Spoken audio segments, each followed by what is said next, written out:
Hello दोस्तों, good evening. आज हम आपको जॉन मिल्टन के बारे में बता रहे हैं। जॉन मिल्टन के बारे में आपको पता है? जॉन मिल्टन एक बहुत बड़े पोएट थे और वह इंग्लैंड के पोएट थे। और उनका सबसे महत्वपूर्ण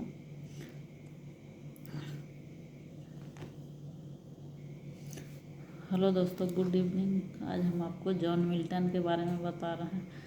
जॉन मिल्टन जो थे ब्रिटेन के बहुत बड़े पोएट थे और उनका सबसे फेमस एपिक पोएम था पैराडाइज लॉस्ट।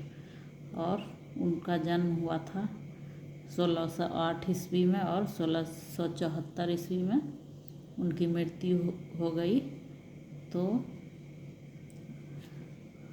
आगे हम बढ़ते हैं और आज आपको क्लास 6 का ज्योमेट्री बता रहे हैं, जो हम पहले भी बता चुके हैं। आज इसमें जो 10.7 जो है पेज, उसमें जो एग्जाम्पल है, एग्जाम्पल 1, हम उसको आपको बता रहे हैं, आपको समझा रहे हैं। आप प्लीज़ ध्यान से देखिएगा। हम जान रहे हैं कि आप जो है नहीं देख रहे हैं मेरा ज्योमेट्री का क्लास, लेकिन आपको देखना चाहिए। अगर ज्योमेट्री बहुत, अगर आप मैथ वैसे भी आपको जानना चाहिए। मैथ में ज्योमेट्री बहुत काम आता है आगे।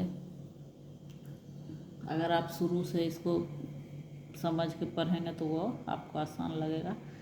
तो क्वेश्चन है, हम इसको बड़ा थोड़ा कर रहे हैं। क्वेश्चन है, ये जो फिगर दिया गया है वो आर.डी. शर्मा के बुक में है, 10.18 फिगर जो है। तो क्वेश्चन है, all pairs of parallel line. First question है एग्जाम्पल 1 का first question, all pairs of parallel line. इसमें कौन है all pair of parallel lines? तो हम पैरेलल लाइन मतलब क्या होता है? जो एक दूसरे के आमने सामने है वही पैरेलल हुआ। जैसे हम उसको, आपको उसका उदाहरण एक दे देते हैं। जैसे घर का सीलिंग, आपके घर का सीलिंग और नीचे जो फ्लोर है, ये एक दूसरे के पैरेलल हैं। आमने सामने की दीवार, वो भी पैरेलल है, ये सब पैरेलल हैं। तो यहाँ पूछा गया है all pairs of parallel line. तो यहाँ हम आपको दिखा दें कि ये जो है, इसमें पैरेलल लाइन है LNM, ये दोनों पैरेलल लाइन हुए LM, और फिर ये LM हुए, LN भी हुए,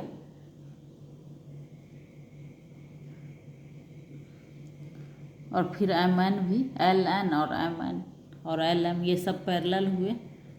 अब दूसरा क्वेश्चन है, all pair of intersecting lines. मतलब हर पेयर का इंटरसेक्टिंग लाइन कौन है? मतलब लाइन पूछा गया है जहाँ पे कि जिस लाइन पे इंटरसेक्ट हुआ है। तो following are pairs of intersecting line, जहाँ की जिस लाइन पे काटा गया है वो पूछा गया है। तो LP यहाँ पे देखिए, इस लाइन पर इंटरसेक्टिंग हुआ है, PN पर, PN यहाँ भी इंटरसेक्टिंग हुआ है, PL इस लाइन पर भी इंटरसेक्टिंग हुआ है, QM ये QM पर भी हुआ है इंटरसेक्टिंग यहाँ पे, और QN पर भी, QN है यहाँ, तो यहाँ पे हुआ है ना। QP, Q और P पे भी है यहाँ पे इंटरसेक्टिंग, और PQ, P और Q पे भी है। तो ये हुए इंटरसेक्टिंग लाइंस। और आगे है line of whose point of intersection is P। यहाँ पूछा गया है कौन लाइन है जिसका इंटरसेक्टिंग पॉइंट P है। तो P P is the point of intersection of line L and P. Line L and P. Line L ये है और P का इंटरसेक्ट, P है ये इंटरसेक्टिंग लाइन, लाइन L ये है और लाइन P का ये पॉइंट है इंटरसेक्टिंग पॉइंट P है ना। फिर C, ये C is the point of intersection of line M and Q. Line M and Q, line M and line Q का ये C है, इंटरसेक्टिंग पॉइंट है यह, यहाँ पे काटा गया है, वही जहाँ काटा जाता है उसको इंटरसेक्शन पॉइंट कहते हैं। अब lines whose point of intersection is R, तो R कहाँ पे है ये, तो ये किस लाइन का इंटरसेक्शन है पॉइंट है, तो R is the point of intersection of N and P, N and P, line N और लाइन P का इंटरसेक्शन पॉइंट है R।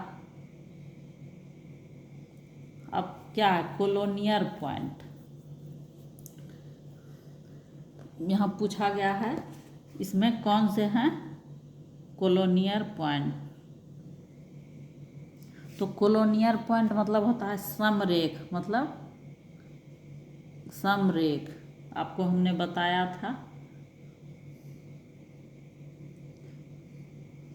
मतलब कोई लाइन है उसमें अगर पॉइंट ये बढ़ता ही जाएगा तो वो हो गया समरेख। हमने आपको पिछले लेसन में बताया था कि इसी लेसन में पहले बता चुके हैं कि समरेख है, अगर कोई पॉइंट A B है उसके आगे पॉइंट C उसके बाद D तो वो हो गया समरेख, मतलब कि कोलोनियर पॉइंट।